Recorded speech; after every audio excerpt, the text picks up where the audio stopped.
Yeah, welcome back, guys. So now we'll be going through CSS, cascading style sheet. I know at a point or the other, while making an inquiry about learning web, you might have heard about this, and we're going to be learning this. We're going to be going through every detail to make sure that we're able to get to the root of CSS and becoming a pro in CSS. So, what is CSS? In short, it's just a style sheet. It's a sheet language. When I mean sheet, I mean SHEET, not the other one. And it's usually used alongside markup language like HTML. We use it with HTML to style our layout and our web pages.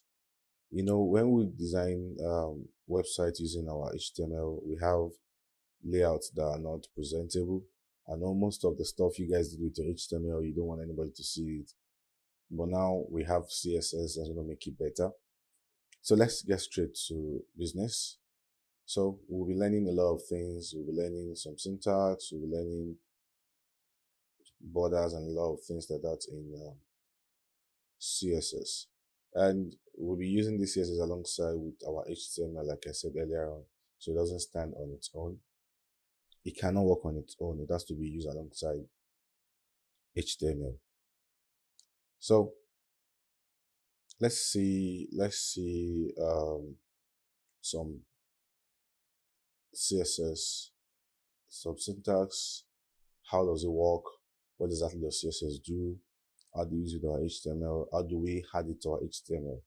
Do we write it in our HTML or separately? Now let's take a look at this. If you look at this, you will notice I have a P here, and I have open braces and closing curly braces, and I have a color red, and I have text align center. Now this is an example of what we call CSS. Example of what we call CSS. So let me analyze the way this works. We have the P, which we refer to as the selector.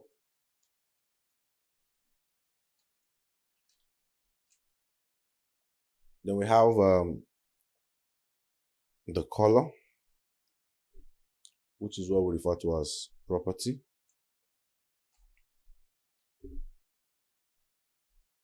Then we have the blue, which is what we refer to as value. Now, what does all this mean? That is for every style, for every CSS, for every thing, every web page you need to style, you need a selector, you need a property, and you need a value. That means, okay, this selector will be like, okay, if you remember in our HTML, we mentioned the P tag, the H1 tag, a lot of tags, we mentioned them, the div tag and likes. So this selector stands for one of those tags. It could be a tag, it could be a class, it could be an ID. Don't worry, I will explain the aspect of class and ID later, but let's just stay on this. It could be a class, it could be an ID, but for now we're using tags. So this tag, the P tag, the paragraph tag, selector that stands for selector. We are trying to tell the system, go and look for every paragraph tag in a particular HTML and make all the colors in that paragraph tag to be red. That is the text color. We use color to represent text color, and align the text to center. I know it's looking like magic, but don't worry, I'll take my time to explain. So the selector is the P tag. The property of what the P tag will be taking, that's the color. That's where we have red. Sorry, that's the color. What will be the value of that color? That is red. Okay.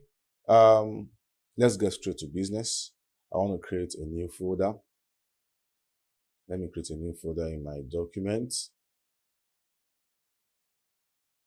And let me call this CSS.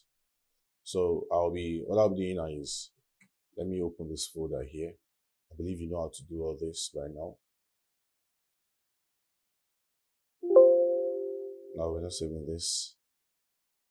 So in this folder, I'm going to create a new file. This is our CSS folder. I'm going to create a new file. I'm going to call it index.html. I'm going to have our regular HTML.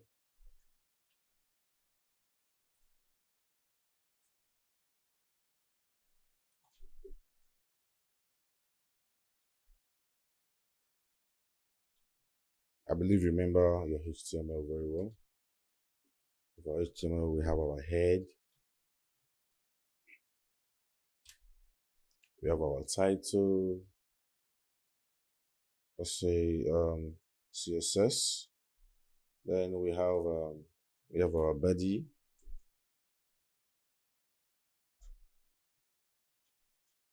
So let's just put in the p tag and say,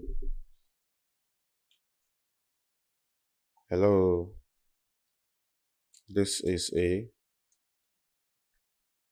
paragraph.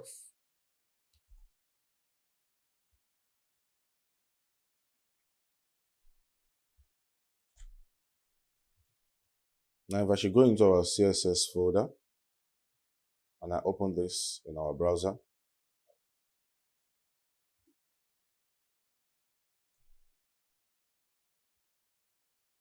so you can see we have hello, this is a paragraph here.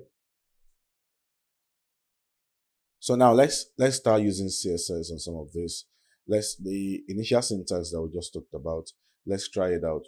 Okay, so how do we deal with CSS in with HTML? We have three different ways our CSS can be added to our HTML. Three different ways. The first way we can add our CSS to our HTML. Let me just write some things here. We can add our CSS to HTML. We call it inline. What do you mean by inline? Inline means it's going to be within our HTML. We're not separating it from our HTML. We're going to write it within our HTML. That's the first way we can add our CSS to our HTML. We have inline. Then we have another one we call internal. Okay, let me do it this way. Let me list the three, then we'll look at it one after the other. We have the inline, we have the internal, and we have the external. So let's take a look at the inline. So if we are adding CSS to our HTML inline, what we need to do is we add it directly inside the tag that we want to use it in. For instance, in our P now, we want to style our P. We'll add it here. Then we'll start by typing style. Once we type style, then we'll open quote and close quote. Then we'll say, okay, what do we want here? We want color of this to be red. If I should save this now, if I should save this and I go back to my CSS, if I refresh, this is red. We have inline. Sorry for the sound. My system is actually giving me some update on it. So if we have hello, this is a paragraph. All these are the types of the ways we can insert our CSS that we wrote underneath the HTML that is showing here. Now you can see here, this is a paragraph. It's now red. Now we have a lot of properties and values in CSS. We'll be looking at almost everything. But let me just write few here so that we could see the power of CSS. Let me say, okay, font size. Let me say 56 pixels. Remember, I taught us about pixels in our previous class when we were doing HTML. So let me refresh this now. So we should have something bigger. Without using the H1, we have something bigger than it was before. So that's how to insert our CSS inline. So we're going to look at internal and external. All these, we're going to look at them and look at a lot of properties and values in our CSS. We'll be doing some examples and we'll be styling one or two pages. Okay, so let me just move on from here.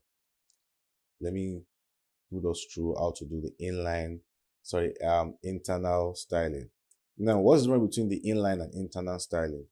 We were doing the inline styling, we had it right inside the tag, that is inside the selector itself. We write our code directly inside the selector. But if we're doing internal CSS, we don't write directly inside the selector. We write at a particular place, and we make it far better than it is at the moment. And internal makes it better.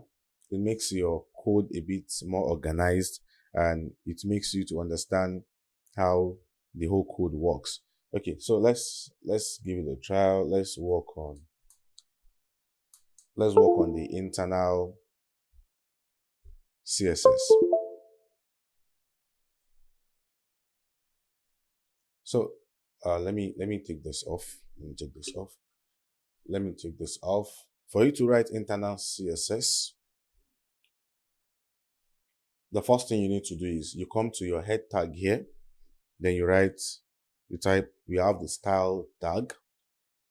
Close your style tag here. Once you close your style tag, then inside the style tag, you can now declare all your CSS there. For instance, now I want to deal with the P tag. I'll just write P, open and close curly braces. I'll say color. If I say color, if I say let's say blue, for instance, if I save this and I come down to our browser and I refresh, you'll see we have a blue paragraph now. That shows our internal CSS is working. So if I should come back here and say font size, and I said 90 pixels, I save this and I come here and I refresh, you can see we have another bigger text. Now you notice that this looks more organized than us having to put our style. If we have to put our style inside this place, if we have to put our style here, that means for every paragraph we write, we need to put our style inside that particular paragraph, and that will be too cumbersome for us, and that will make our code less organized. Okay, let's try this. You can see we're back to our inline. Let me copy let me duplicate this paragraph. Now, after duplicating this paragraph, let me remove the style here. If I remove the style in this paragraph and I save this file and I come back here and I refresh, you could see this one is red, but rather this one is not red. But let's look at the situation whereby let me go back and write our internal CSS. So style P. Yes, okay. Our color of our P should be red. And the font size, sorry for that. The font size should be, let's say 80 pixels. Let's save this. Let's go to our page. If I refresh now, notice all our paragraph is affected with just one line of code. So this makes it far better. Now we also have another one we call the external CSS. We'll be using more external CSS throughout this course, which will make this course extremely fun. Now, how does external CSS work? We don't write our CSS either here. We don't write our CSS here or here. What do we do in external CSS?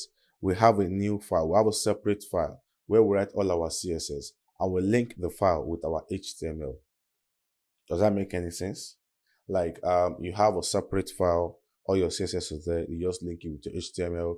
Now it makes your work cleaner, it makes your work looks extremely good, it makes it better. Okay, so we'll stop here. In our next lesson, we'll talk about external CSS and we'll do some examples.